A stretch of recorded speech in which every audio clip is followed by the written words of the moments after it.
Hello friends, welcome back to my channel. मैं हूं आपकी फ्रेंड वर्षा। इस वीडियो में हम यहां पर बात करेंगे एनडीए नेट के पेपर 1 के 25 क्वेश्चंस की। डेली हम 25 क्वेश्चंस डिस्कस करेंगे। तो स्टार्ट करते हैं वीडियो को। आपको पसंद आती है तो लाइक कीजिए, फ्रेंड्स या शेयर कीजिए, और किसी भी तरह की कोई भी क्वेरी हो तो जरूर बताइएगा। स्टार्ट करते हैं। देखिए यहाँ पर हमारा फर्स्ट क्वेश्चन है, which of the following is are the basic paradigm in classroom teaching. यानी कि क्लासरूम टीचिंग में जो बेसिक पैराडिज्म है आपको वो बताने हैं। Learning paradigm, instructional paradigm, both A and B, या फिर there is no requirement of any such paradigm. बताइए, एक क्लासरूम टीचिंग के लिए आपको कौन सी चीजें चाहिए। बहुत ही सिंपल है। जब आप क्लास में टीचिंग करते हैं तो उसमें लर्निंग पैराडिज्म यानी कुछ ना कुछ लर्निंग हो, और इंस्ट्रक्शनल भी होने चाहिए, जिसके बेसिस पर बच्चे जिसको भी आप टीच कर रहे हैं वो इंस्ट्रक्शनल बेसिस पे काम करें। ठीक है, इसलिए ऑप्शन सी यहाँ पे बोथ ए एंड बी हमारा राइट आंसर हो जाएगा। नेक्स्ट क्वेश्चन है, the prime requirement to become a good teacher is to have. यानी कि प्राइम बेसिक रिक्वायरमेंट क्या है एक अच्छी टीचर के लिए। जेन्युइन इंटरेस्ट हो टीचिंग में उसका, knowledge about controlling student, subject knowledge, या फिर गुड एक्सप्रेशन। बताइए, बेसिक रिक्वायरमेंट पूछी गई है तो याद रखिएगा।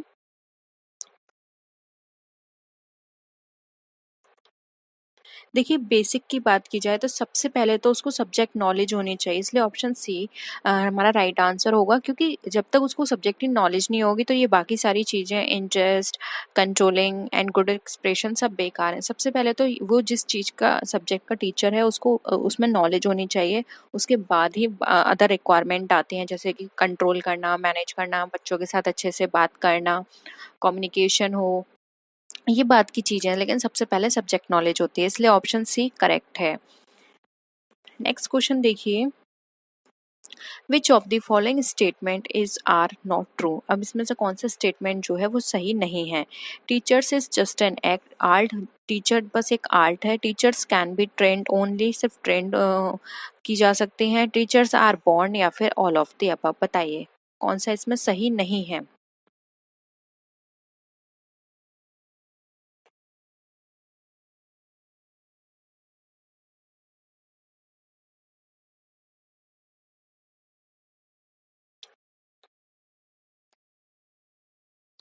देखिए, अगर यहाँ पे नॉट नहीं दिया होता तो हम ये सारे सही बोल सकते थे, लेकिन यहाँ पे नॉट दिया है, इसलिए ऑप्शन डी राइट आंसर होगा।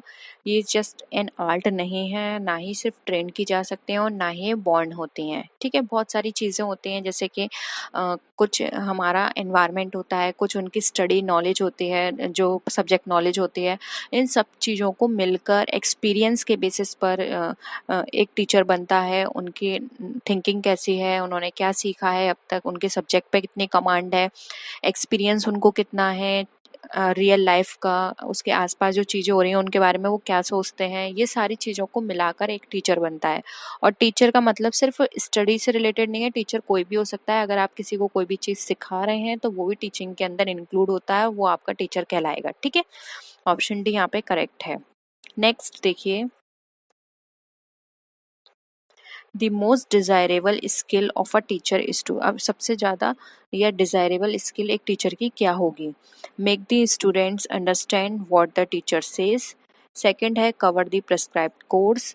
थर्ड है keep students relaxed while teaching. And fourth है keep higher authorities informed about the class activities. बताइए, किसी भी टीचर के लिए डिज़ायरेबल स्किल क्या होगी।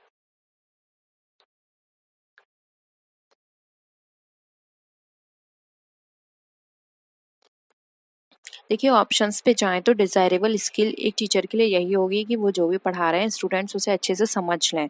ठीक है? क्योंकि जब तक स्टूडेंट नहीं समझेंगे तब तक एक टीचर का पढ़ाना बेकार है। तो सबसे इम्पोर्टेंट है उनका समझना और टीचर का समझाना, इसलिए ऑप्शन ए यहाँ पे करेक्ट हो जाएगा। सिर्फ कोर्स प्रिस्क्राइब्ड जो कोर्स है उसको कवर करना इम्पोर्टेंट नहीं है, ना ही रिलैक्स टीचिंग, और साथ ही साथ higher authority informed about the class. Option A यहाँ पे हमारा करेक्ट है। नेक्स्ट है, अब आपको यहाँ पे मैच करना है। मेमोरी रिलेबल कहाँ आती है, अंडरस्टैंडिंग एंड रिफ्लेक्टिव। जल्दी से आंसर करिए, ऑप्शंस आपको नीचे ये कोड में गिवन है, बताइए।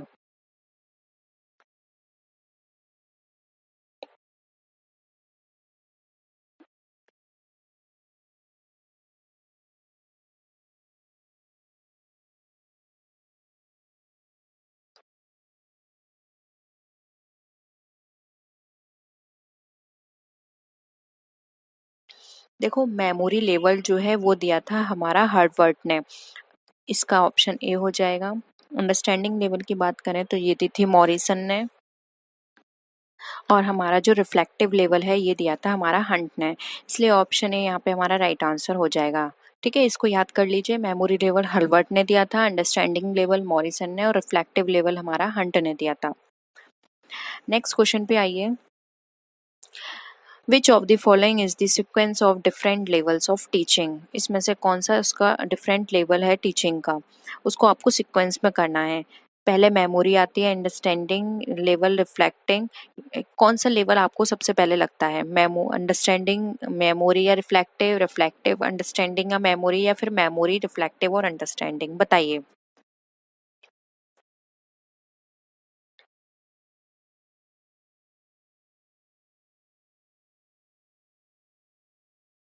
क्या होगा आंसर आपके अकॉर्डिंग?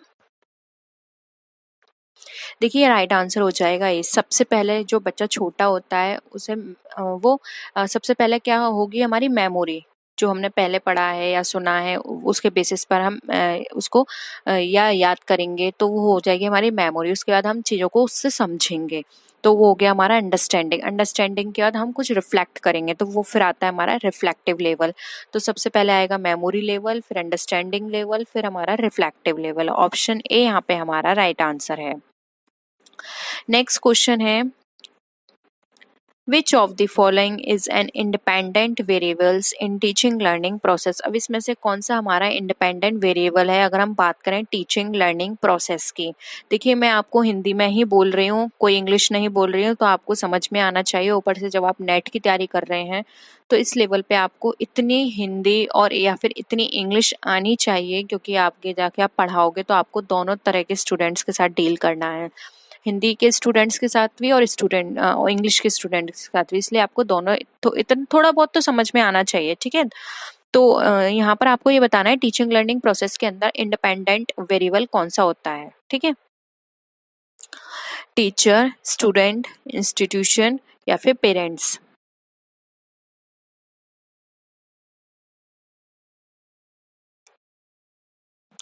क्या हो जाएगा? देखिए टीचिंग लर्निंग प्रोसेस में बात करें तो टीचिंग लर्निंग प्रोसेस में क्या क्या चाहिए हमें? टीचर, स्टूडेंट और इंस्टीट्यूशन। इंस्टीट्यूशन हमारा इंडिपेंडेंट नहीं है, डिपेंडेंट है टीचर और स्टूडेंट पे, और स्टूडेंट हमारा किस पे डिपेंड है? टीचर पर और इंस्टीट्यूशन पर। लेकिन हमारा टीचर बिल्कुल भी हमारा डिपेंडेंट नहीं है किसी पर, इसलिए टीचिंग लर्निंग प्रोसेस की बात करें तो ऑप्शन ए यहाँ पे हमारा राइट आंसर हो जाएगा, टीचर। वो सॉरी, इंस्टीट्यूशन एंड पेरेंट्स हमारा टीचिंग लर्निंग प्रोसेस में नहीं आएगा, इसमें आता है हमारा teacher and student, and teacher यहाँ पे हमारा राइट आंसर हो जाएगा। नेक्स्ट है, which of the following method should be used by each teacher, यानी प्रत्येक टीचर के कौन सा मेथड है इसमें से उसे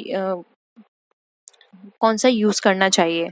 analytical, synthetic, synthetic analytical, only analytical या फिर ओनली सिंथेटिक, बताइए।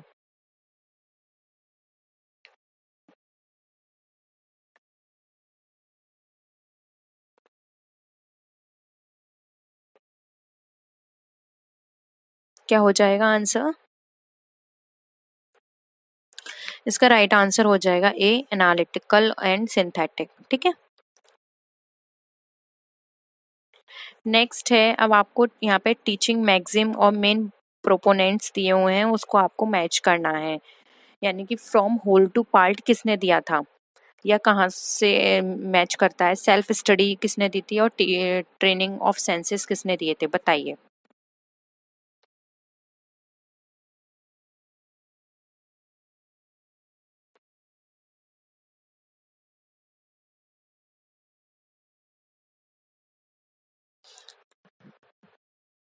देखिए फ्रॉम होल टू पार्ट होता है किसी बड़े नॉलेज से आपको कोई छोटे नॉलेज पर जाना है, स्पेसिफिक जाना है, यानी जनरल टू स्पेसिफिक पर जाना है, उसको बोलते हैं होल टू पार्ट।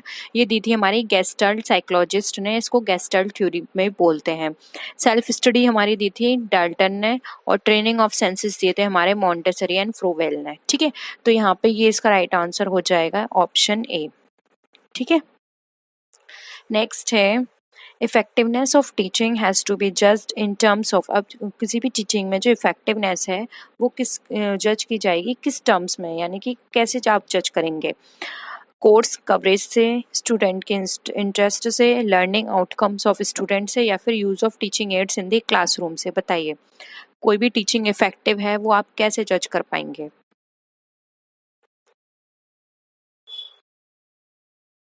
ऑप्शन सारे ही अच्छे हैं, लेकिन एक ऑप्शन है जो जिससे आप बिल्कुल जो बिल्कुल करेक्ट है, इसका और भी हो सकते हैं, लेकिन मेन उसका रीजन वही होगा जिससे आप इफेक्टिवनेस उसकी जज कर पाए। बताइए क्या हो जाएगा? Option C. देखिए, कोई भी स्टूडेंट का लर्निंग आउटकम से हम समझ सकते हैं कि टीचिंग किस तरह चल रही है। ठीक है, क्या तरीका है पढ़ाने का, अगर बच्चे को समझ में आ रहा है तो हम कह सकते हैं टीचर का तरीका बहुत अच्छा है, तभी बच्चा समझ रहा है। और भी ऑप्शंस हो सकते हैं, जैसे कि कोर्स कवर होगा तब भी बच्चा समझेगा। ठीक है, और स्टूडेंट्स का इंटरेस्ट होगा तब भी बच्चा अच्छे से समझ पाएगा, और अगर वो डिफरेंट टीचिंग एड्स यूज करेंगे तब भी अंडरस्टैंडिंग लेवल बढ़ता है हमारा। लेकिन घूम फिर के ये सारी चीजें कहाँ पर आ गई? बच्चे की अंडरस्टैंडिंग पे, और अंडरस्टैंडिंग बन रही है, इट मीन्स टीचिंग इफेक्टिव है। ठीक है, तो ऑप्शन सी यहाँ पे हमारा करेक्ट है। नेक्स्ट क्वेश्चन देखिए, which of the following orders are the three levels of teaching? अब इसमें से कौन सा हमारा थ्री लेवल ऑफ टीचिंग में ऑर्डर में आएगा? Memory level of teaching, understanding, reflective level of teaching, या फिर पेडागोजिकल लेवल ऑफ टीचिंग? अभी अभी मैंने आपके साथ डिस्कस किए हैं, आप इजिली बता सकते हैं, और आपको ऑर्डर में बताने हैं।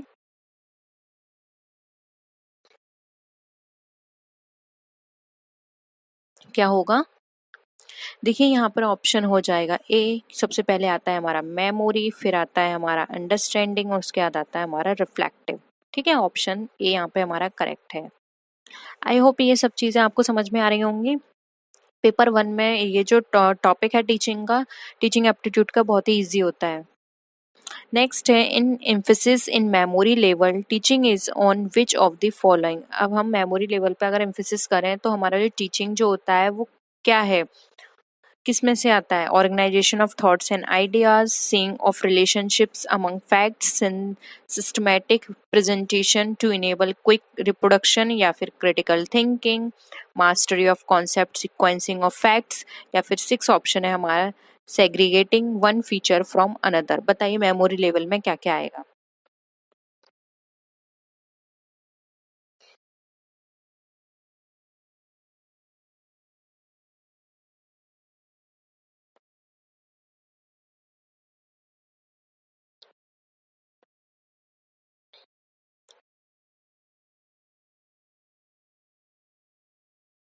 क्या हो जाएगा? मेमोरी लेवल की बात करें तो हम, देखिए ऑर्गेनाइजेशन तो फैक्ट्स एंड आइडियाज ये तो होगा हमारा मेमोरी लेवल के अंदर, और seeing of relationship among facts, इसमें तो हम फैक्ट्स के बारे में कुछ बात ही नहीं कर रहे, तो मेमोरी में हम अ, उनकी क्या रिलेशनशिप है इसके बारे में हम डिस्कस नहीं करते हैं।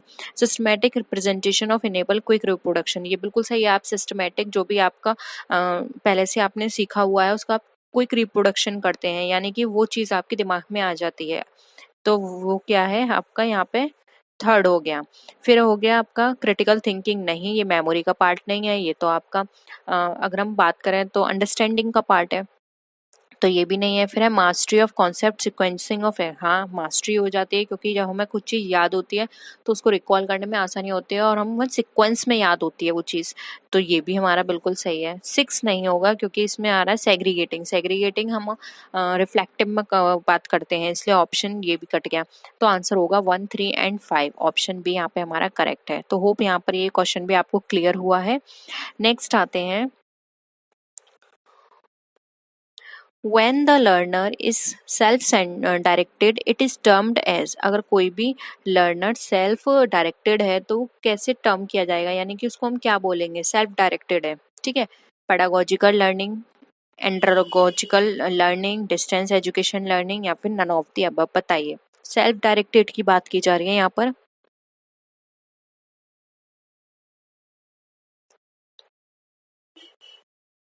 देखिए, अगर कोई भी लर्नर सेल्फ डायरेक्टेड है तो उसको हम बोलते हैं एंड्रागोजिकल लर्निंग। ठीक है, ऑप्शन बी यहाँ पे हमारा करेक्ट है। नेक्स्ट है, instructional objectives are written for the students and they state what the student is expected to do. These objectives should be, यानी कि कोई भी इंस्ट्रक्शनल ऑब्जेक्टिव है वो स्टूडेंट्स के लिए लिखा गया है और वहाँ पे स्टेटेड है कि कोई भी स्टूडेंट्स अगर एक्सपेक्ट करता है उसमें से कुछ करने, एक्सपेक्टेड टू डू यानी कि वो करने के लिए करना चाहता है, तो दीज ऑब्जेक्टिव शुड बी वो क्या होंगे? स्पेसिफिक, ऑब्जर्वेबल, मेजरेबल या फिर ऑल ऑफ दी अबव? बताइए।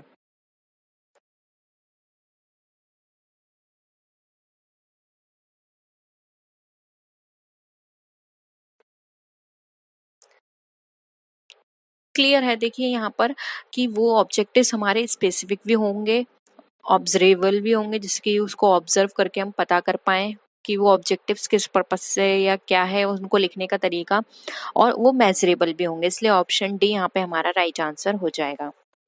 नेक्स्ट क्वेश्चन है, in context of dynamic teaching environment which of the following statement is true? बताइए। Teacher is a dependent variable and student is an independent variable. Teacher is an independent variable and student is dependent variable. Both teacher and student are intervening variables, या फिर teacher is not linked with any variable? बताइए, ये भी हमने थोड़ी देर पहले discuss किया था, आप इजीली इसका आंसर कर सकते हैं। बताइए।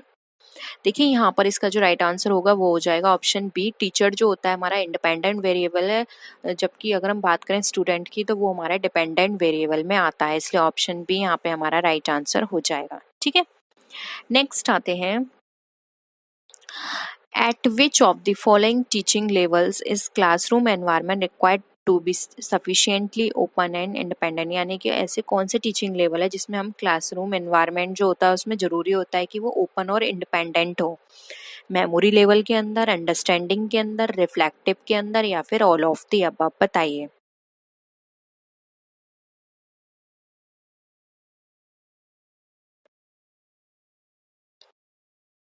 याद रखना, यहाँ पे ओपन एंड इंडिपेंडेंट की बात की जा रही है।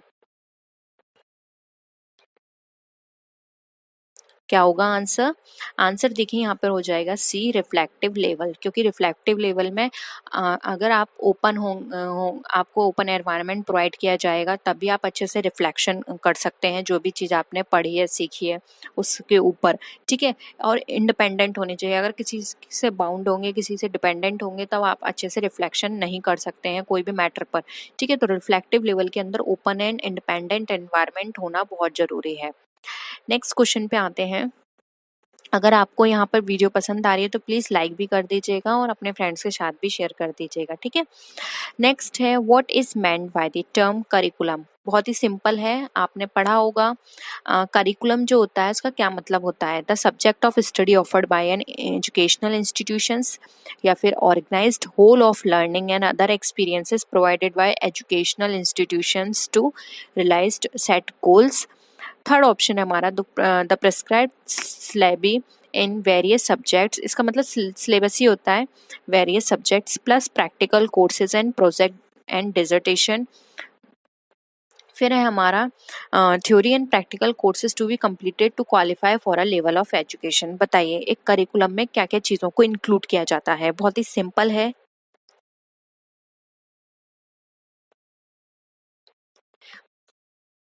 देखिए, अगर हम बात करें तो करिकुलम में सिर्फ हमारी सब्जेक्ट नॉलेज नहीं आती है कि हमने जो भी सब्जेक्ट है उनको पढ़ा, एग्जाम्स दिए, जो भी प्रैक्टिकल्स हैं वो करे, छुट्टी। करिकुलम में हमारी सब्जेक्ट्स स्टडी के साथ साथ हमारी एक्स्ट्रा को करिकुलर एक्टिविटीज़ को भी इंक्लूड किया जाता है जिससे कि बच्चों का ओवरऑल डेवलपमेंट हो। ठीक है, इसलिए यहाँ पे और ये सारा आपका जो लर्निंग है, आपका डेवलपमेंट है, वो एजुकेशनल बाउंड्रीज के अंदर होगा। यानी जो आपका कॉलेज है उसके अंदर आपको डेवलप किया जाएगा उन सारी चीज़ों को लेके। ठीक है, इसलिए ऑप्शन बी यहाँ पे राइट आंसर हो जाएगा, organised whole of learning and other experiences provided by educational institutions to realise set goals. अब देखिए, आप कॉलेज के अंदर बहुत सारी चीज़ें सीखते हैं, स्कूल में बहुत सारी चीज़ें सीखते हैं, आप पढ़ाई सीखते हैं, मैनर्स वहाँ पर सीखते हैं, डिसिप्लिन में रहना सीखते हैं, हर चीज़ को मैनेजमेंट करना आप वहीं से सीखते हैं कि हाँ, ये हमारे असाइनमेंट्स हैं, ये हमारा एग्ज़ाम है, इस डेट को और हमें असाइनमेंट भी इतनी डेट तक देने हैं। तो मैनेजमेंट आपने कहाँ से सीखा? कॉलेज से सीखा। फिर वहाँ पे को करिकुलर एक्टिविटीज़ होती हैं, स्पोर्ट्स एक्टिविटीज़ होती हैं, वो सब भी आप वहीं से सीखते हैं। साथ ही साथ आप जो आपके सीनियर्स होते हैं उनसे भी आप बहुत सारी अलग चीज़ें सीखते हैं, जैसे कि आपको फ्यूचर में क्या करना है क्या नहीं करना। आपके टीचर्स आपको टाइम टू टाइम गाइड करते हैं बहुत सारे रियल लाइफ चीज़ों को लेकर। तो ये सारे हमारे करिकुलम का पार्ट होती है। ठीक है, नेक्स्ट है the classification of cognitive domain by presented by. बहुत ही सिंपल है ये क्वेश्चन। जो कॉग्निटिव डोमेन है उसका क्लासिफिकेशन किसने दिया था? बेंजामिन एस ब्लूम ने, स्किनर, क्राथवोल या फिर सिम्पसन? बताइए। बहुत ही इंपॉर्टेंट है कॉग्निटिव डोमेन। अगर आपने नहीं पढ़ा है तो इंटरेस्टिंग चैप्टर है, प्लीज एक बार जरूर पढ़िएगा। गूगल करिएगा कॉग्निटिव डोमेन क्या होता है और कौन कौन से डोमेन है इसके साथ। ठीक है, जरूर पढ़िएगा। क्या है इसका आंसर? आंसर हो जाएगा बी, बेंजामिन एस ब्लूम। इसको ब्लूम टैक्सोनॉमी के नाम से भी बोला जाता है। इन्होंने डोमेन दिए थे हमारे तीन, कॉग्निटिव, अफेक्टिव और थर्ड आपको बताना है। तीन डोमेन दिए थे। ठीक है, नेक्स्ट है to make use of previously learn material in new situation is. यानी कि जो भी आपने पहले पढ़ा है उसको न्यू सिचुएशन में यूज करना, उसको क्या बोलते हैं? कॉम्प्रिहेंशन, एप्लीकेशन, नॉलेज या फिर एनालिसिस? अगेन वेरी सिंपल है। जब भी आपने पहले कुछ पढ़ा है और अब आपके साथ वही चीज़, उसी तरह की चीज़ हो रही है और आप पहले की नॉलेज को अब यूज़ कर रहे हैं, तो यानी आप क्या कर रहे हैं? उसको अप्लाई कर रहे हैं, एप्लीकेशन कर रहे हैं उसका। इसलिए ऑप्शन बी यहाँ पे हमारा राइट आंसर हो जाएगा। नेक्स्ट क्वेश्चन है the highest level of cognitive domain. अब कॉग्निटिव डोमेन के अंदर भी सब डोमेन है, उसमें आपको बताना है हाईएस्ट लेवल कौन सा है? सिंथेसिस, एनालिसिस, कॉम्प्रिहेंशन या फिर इवेल्युएशन? बताइए।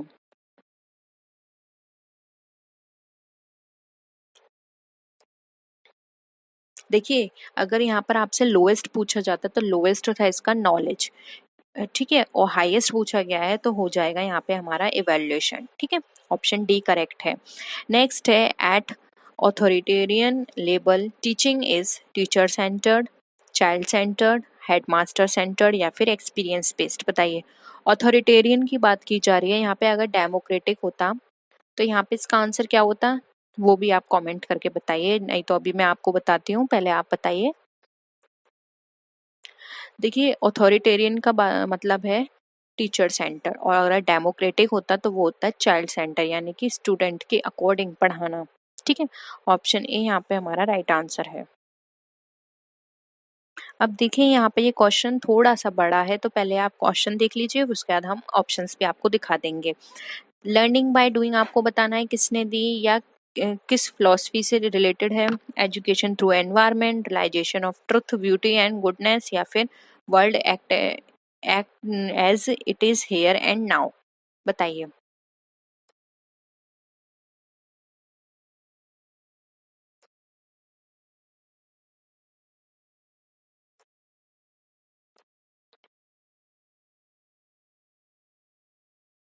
ऑप्शंस दिखाऊं?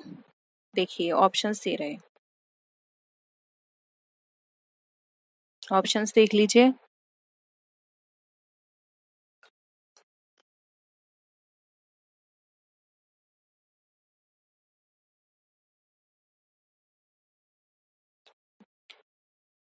बताइए। लर्निंग बाय डूइंग आपको क्या किससे मिलता है? इस ये फिलॉसफी किसने दी है या किसकी करेक्टरिस्टिक है लर्निंग बाय डूइंग? ये हमारी प्रैग्मेटिज्म की। ठीक है, तो इसका हो गया 3, तो आप यहाँ पर नोट कर लीजिए। पहले ए का है 3, फिर आता है एजुकेशन थ्रू एनवायरनमेंट। नाम से ही पता चल रहा है एजुकेशन थ्रू एनवायरनमेंट यानी नेचुरल चीज़ों की बात की जा रही है।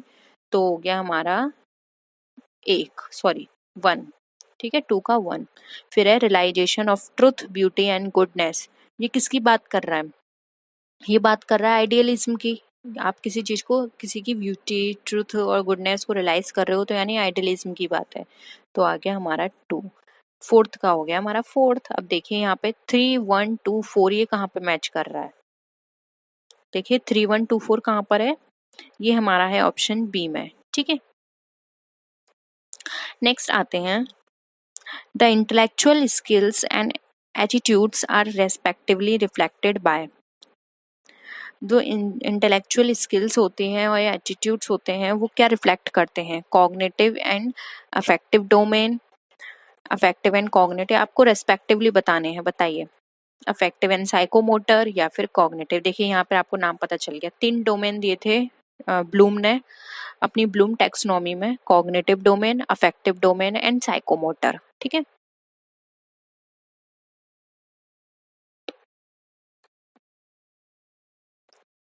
क्या होगा इसका आंसर? इसका हो जाएगा ए, कॉग्निटिव एंड अफेक्टिव डोमेन। ठीक है, नेक्स्ट है, consider the following statements. It is self determined learning, it is student centered instructional strategy, it emphasizes the environment, development of autonomy, capacity and capability। अब आपको इसमें बताना है कि टीचिंग स्ट्रेटजी इसमें से कौन सा रिजल्ट इंडिकेट करती है।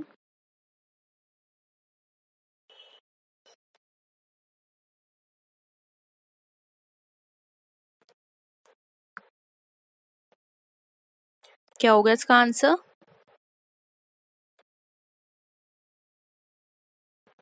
ह्यूटेगोजी यहाँ पर इसका राइट आंसर हो जाएगा। ठीक है, अगर आपको इन सब टर्म के बारे में नहीं पता है तो प्लीज बता दीजिएगा, हम इनको भी डिस्कस कर लेंगे। पेडागोजी क्या होती है, एंड्रागोजी क्या होती है, या टोटागोजी क्या होती है। ठीक है, नेक्स्ट है, which domain is concerned with physical and motor skills, cognitive domain, affective domain, psychomotor या फिर none of the above. Physical and motor skills की बात की जा रही है, नाम से ही साफ पता चल रहा है यहाँ पर हम किसकी बात कर रहे हैं। क्या हो जाएगा? Option C. ठीक है, तो यही थे क्वेश्चंस। होप यहाँ पर ये 25 क्वेश्चन से आपको काफ़ी समझ में आ गया होगा कॉन्सेप्ट, और आपकी प्रैक्टिस अच्छी हुई होगी। अपने फ्रेंड्स के साथ वीडियो को शेयर कीजिएगा, आपको ये क्वेश्चंस पसंद आए, कुछ आपको सीखने को मिला तो वीडियो को लाइक कर दीजिएगा। चैनल सब्सक्राइब नहीं किया तो प्लीज़ उसको भी चैनल को सब्सक्राइब कर दीजिएगा। हम daily 25 questions paper 1 and paper 2 जो कि कॉमर्स का हम करते हैं, डेली 25 क्वेश्चंस करेंगे, जिससे कि आपके एग्जाम तक काफ़ी प्रैक्टिस हो जाएगी। ठीक है, तो आज यहीं तक, और नेक्स्ट वीडियो में मिलते हैं, तब तक के लिए टेक केयर, बाय।